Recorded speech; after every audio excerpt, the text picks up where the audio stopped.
People allowed to watch games this fall will be family members of the athletes and those participating on the field. He did specifically mention band members as one example and others who are not actually playing in the game. He said those cases will be considered this fall. But for many teams across the state that have been working hard for months to try to lead up to this point, today's announcement means one thing and one thing only, that the state is allowing sports this fall, period.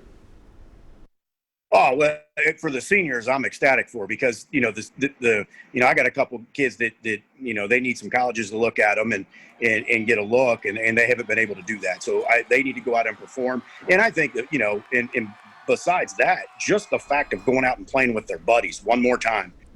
Yeah, I mean, sure. And one thing Governor DeWine did say was that this can change if needed, or as he mentioned, as he put it in his words, if it goes off the rails. He called these decisions a moving target, again, in his words. But I thought one of the most significant things the governor said today was that he wants the opportunity to have a season to encourage young people to stay safe and healthy in regard to the virus. Craig?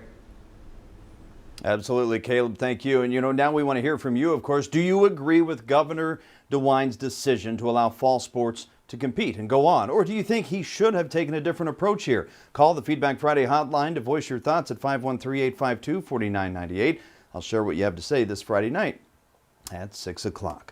Also breaking right now, more than 20 Lebanon students are now in quarantine after a classmate tested positive for COVID-19. Lebanon City Schools made the announcement in a Facebook post that you're looking at right here. The district went on to remind parents to assess their kids every day and monitor for any particular symptoms. Meanwhile, new at 5, a major reversal for the United States Postal Service. The Postmaster General will not make any big changes until after the election now. That means mail service in Cincinnati and across the tri-state will remain at normal operating levels. Well, before this announcement, though, local residents in the Clifton neighborhood were very concerned about the mail's future there, and that's where our reporter MARIEL CARBONE is right now. MARIEL, what's the situation there? Well, this location here in Clifton, it was one of the post offices that was slated to have its hours reduced. Now, that's not happening just yet, but residents I spoke to tell me they don't know why that was supposed to happen, why it's not happening now, and they're just demanding some more transparency from the government around a service they say is so vital for the community.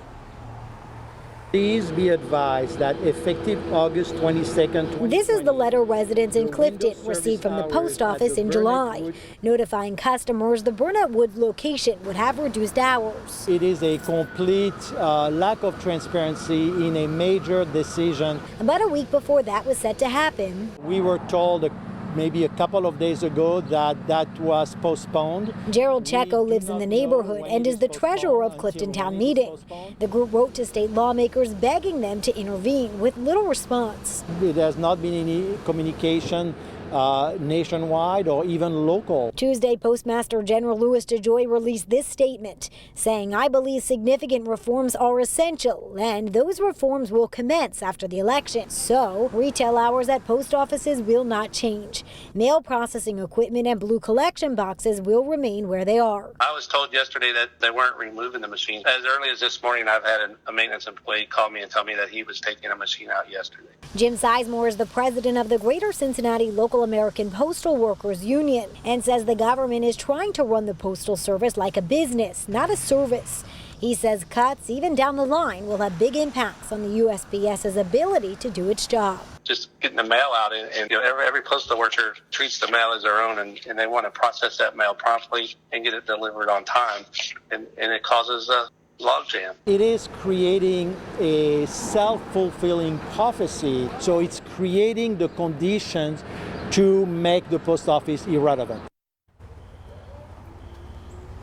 And I did reach out to our state lawmakers to get their comments on the proposed changes and what came out today from the federal government. You can read those on our website. That's WCPO.com. Reporting live in Clifton, MARIEL CARBONE, WCPO 9 News.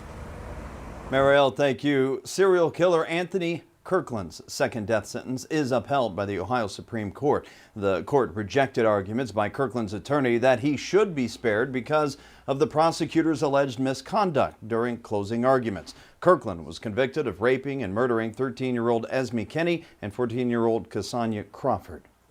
Police are searching for a shooter who they think killed a man in Avondale over the weekend. Marlon Kennedy is charged with the murder of Antonio Blair.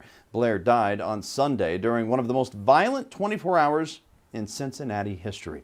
WCPO 9 News reporter Courtney Francisco here now with the community calling for a ceasefire. I'm here in Grant Park and Over the Rhine because police say this is one of the locations that people were shot and killed Sunday. Officers tell me most were gathered in groups when it happened, and I spoke to one woman who survived it. A survivor of one of the most violent Cincinnati mornings on records hides her face in fear of her life. It's extreme. I called it a mass shooting. 4 killed in less than 3 hours Sunday morning, 19 people shot. New tonight, police say they're searching for Marlon Kennedy. They believe he murdered Antonio Blair and shot 3 others gathered on a street in Avondale. After that, gunfire went off in another group gathered in Grant Park and Over the Rhine, killing Jaquez Grant and Robert Rogers. Myron Green was the last man killed in the West End. Despite the many witnesses, no other suspects as of Tuesday night. It's 100% life or death. People don't want to talk because their lives are threatened. Because if the person kills one person right next to them, they could kill them next. Brian Gary is the chair of Neighborhoods United, part of a group gathering in Over the Rhine to call for a ceasefire. We have to look at the economic drivers behind street violence. There is no street violence in Hyde Park. There is 0 shootings, 0 street murders in Mount Lookout. Police have installed a spotlight to deter crime in Grant Park and increase patrols in areas affected. Let's put down the guns, but let's replace them with jobs. Let's replace them with community economic development. The survivor I spoke to agreed to talk to me in Grant Park to put a face to her friend's name who died here. A 30-year-old father. She says his sister was one of the 8 others shot here, now recovering but planning his funeral. They need to shut Over the Rhine down. Shut this down. Shut it down. Friday at 3 o'clock, Neighborhoods United plans to meet with City Council to discuss ways to curb the violence. And tonight, that group calls for a ceasefire here at Grant Park at 6 p.m. Reporting in Over the Rhine, Courtney Francisco, WCPO 9 News. Courtney, thank you. Vehicle pursuits are one of the most dangerous actions taken by police officers. Some of Hamilton County's highest-ranking officers are focusing on creating a more unified county-wide pursuit policy. And tomorrow, they plan to hold an online symposium, all reserved for law enforcement only. The meeting comes less than 2 weeks after a police pursuit from Cincinnati to Newport ended with a crash, killing 2 innocent bystanders. Cincinnati Police Lieutenant Steve Saunders, one of the symposium organizers, says the CPD supports having one pursuit policy for all officers in Hamilton County. We could design and develop some type of uniform pursuit policy in Hamilton County.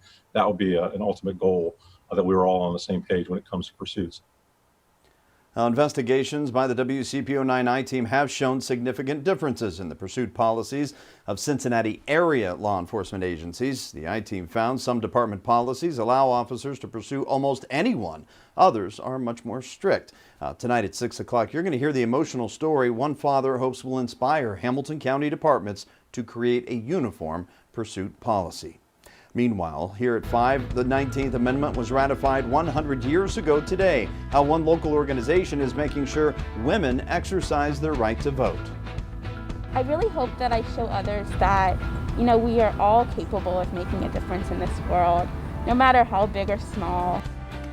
She's only 20 years old, but this young woman already has spent years making a difference in Cincinnati. We're going to tell you how next.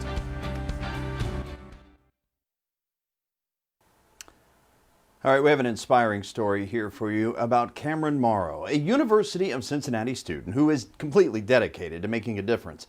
And as WCPO 9 News reporter Lucy May tells us, local philanthropic leaders are taking notice. I don't think before that I really realized how someone so young could make such an impact on their community. Camryn Morrow first learned about philanthropy in 8th grade through Magnified Giving, a nonprofit that teaches young people about the importance of giving back. It just filled me with so much pride and hope, and I knew that this was something that I wanted to incorporate into my everyday life. Morrow has been doing exactly that.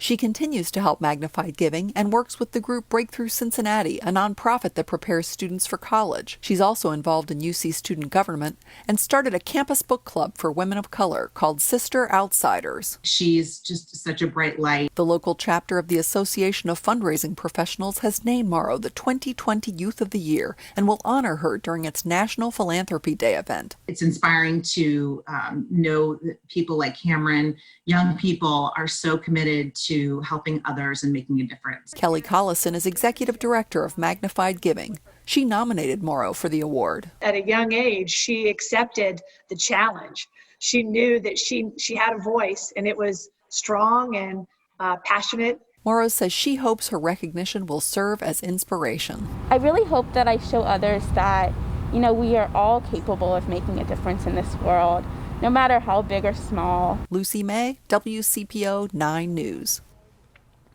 And of course, you can read so much more about her and her story and how you can actually be part of the National Philanthropic Day celebration right now. And Lucy's story over on WCPO.com. Go check it out. Share it with your friends, too.